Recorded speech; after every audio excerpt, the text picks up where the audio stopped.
ನಿಮ್ಮ ಒಂದು ಹಾಡಿಗೆ ಒಬ್ರು ನಿಮ್ಮನ್ನ ಪೆದ್ದಮ್ಮ ಅಂತ ಕರೆದು ಮಾತಾಡ್ಸಿದ್ರಲ್ಲ, ಏನ್ ಈ ಪೆದ್ದಮ್ಮ ಕತೆ? ನನಗೆ ವಿಜಯ ಭಾಸ್ಕರ್ ಹ್ಮ್. ಏ ಪಡುವರಳ್ಳಿ ಪಾಂಡವರು ಪಿಕ್ಚರ್ಗೆ ಎಸ್ ಶ್ರೀರಾಮ ಬಂದವನೇ ಹಾಡ್ಬಿಟ್ಟು ನಾನು ನಮ್ಮ ಯಜಮಾನ್ರು ಹೋಗೋಣ ಅಂತ ಹೊರಡ್ತಾ ಇದ್ವಿ. ವಿಜಯ ಭಾಸ್ಕರ್ ರೀ ಪೆದ್ದಮ್ಮ ಬನ್ರಿ ಇಲ್ಲಿ ಅಂತ. ಪೆದ್ದಮ್ಮ ಅಂದ್ರೆ ತೆಲುಗುನಲ್ಲಿ ದೊಡ್ಡಮ್ಮ. ಓ, ನಾವು ಬೇರೆ ಪೆದ್ದಮ್ಮ ಅನ್ಕೊಂಡ್ವಿ. ಕನ್ನಡದಲ್ಲಿ ಪೆದ್ದಮ್ಮ ಅಂದ್ರೆ ಬುದ್ಧಿ ಇಲ್ದೆ ಇರೋರು ಅಂತ. ಅವರು ನಾಯ್ಡು ಆಗಿದ್ದಕ್ಕೆ ತೆಲುಗುನಲ್ಲಿ ಪೆದ್ದಮ್ಮ ಅಂತ ಕರೆದ್ರು ಏನೋ. ದೊಡ್ಡಮ್ಮ ಅಂತ ಅಂದ್ರೆ ನನಗೆ ಗೊತ್ತಿಲ್ಲ. ಬನ್ರಿ ಇಲ್ಲಿ ಅಂತ ಅಂದ್ರು. ನಾನು ಏನೋ ಇನ್ನೊಂದ್ಸಲ ಹಾಡೋಕ್ಕೆ ಹೇಳ್ತಾರೇನೋ ಅಂದ್ಕೊಂಡು ಹೋದೆ. ದುಡ್ಡು ಬಂತೇನ್ರಿ ಅಂತಂದ್ರು. ಯಾವ ದುಡ್ಡು ಸರ್? ನಿಮ್ಮ ಹತ್ರ ಯಾವುದು ತಗೊಂಡಿಲ್ವಲ್ಲ ನಾನು ಅಂತಂದ ಯೋಚನೆ ಮಾಡ್ತಾ ಇದ್ದೆ. ನಿಮಗೆ ಟೆನ್ಷನ್ ಆಯ್ತು? ಟೆನ್ಷನ್ ಆಯ್ತು. ಇವ್ರ ಹತ್ರ ನಾನು ಯಾವಾಗ ದುಡ್ಡು ತಗೊಂಡೆ? ದುಡ್ಡು ಕೇಳ್ತಾ ಇದ್ದಾರಲ್ಲ, ಎಲ್ಲಿ ಕೊಡ್ಲಿ ಅಂತ ಅಂದ್ಬಿಟ್ಟು, ರೀ ನೀವು ಹಾಡಿದ್ದಕ್ಕೆ ದುಡ್ಡು ಕೊಡ್ತಾರೆ, ತಗೊಂಡಿಲ್ವಾ ನೀವು ಅಂತ. ನನಗೆ ದುಡ್ಡು ಕೊಡ್ತಾರೆ ಅನ್ನೋ ಗಮನನೇ ಇಲ್ಲ.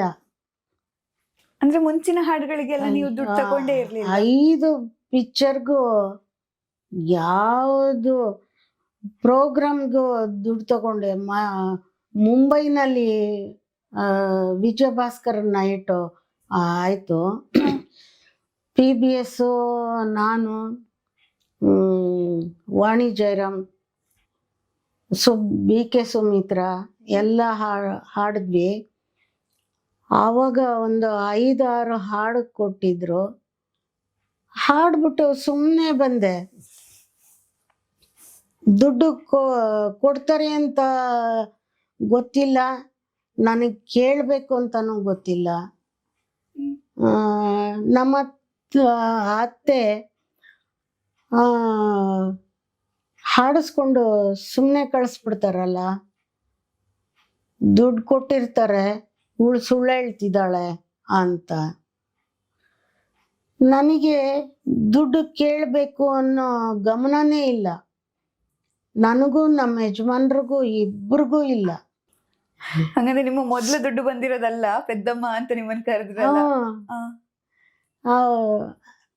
ದುಡ್ಡು ಕೊಡ್ತಾರೆ ತಗೊಂಡೋಗ್ರಿ ಅಂತ. ನಾನು 4-5 ಪಿಕ್ಚರ್ಗೂ ಸುಮ್ಮನೆ ಹಾಡ್ಬಿಟ್ಟು ಹೊರಟೋಗಿದ್ದೀನ ಸರ್ ಅಂದೆ.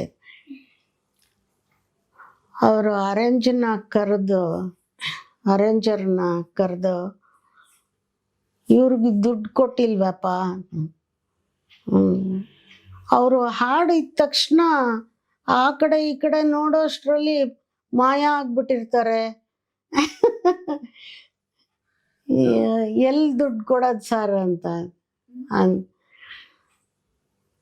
ಇನ್ಮೇಲೆ ಹಾಡಿದ್ವಿ ನಿಂತ್ಕೊಂಡು ದುಡ್ಡಿಸ್ಕೊಂಡೋಗಿ, ಇಲ್ದೇ ಇದ್ರೆ ಆ ದುಡ್ಡು ಅವನೇ ಜೋಬ್ಗೆ ಹಾಕೋತಾನೆ ಅಂತ ಹೇಳಿದ್ರು. ಅವ್ರು ಹೇಳಿದ್ಮೇಲೆ ನನ್ಗೆ ದುಡ್ಡು ಕೇಳಬೇಕು ಅನ್ನೋ ಗಮನ ಬಂತು.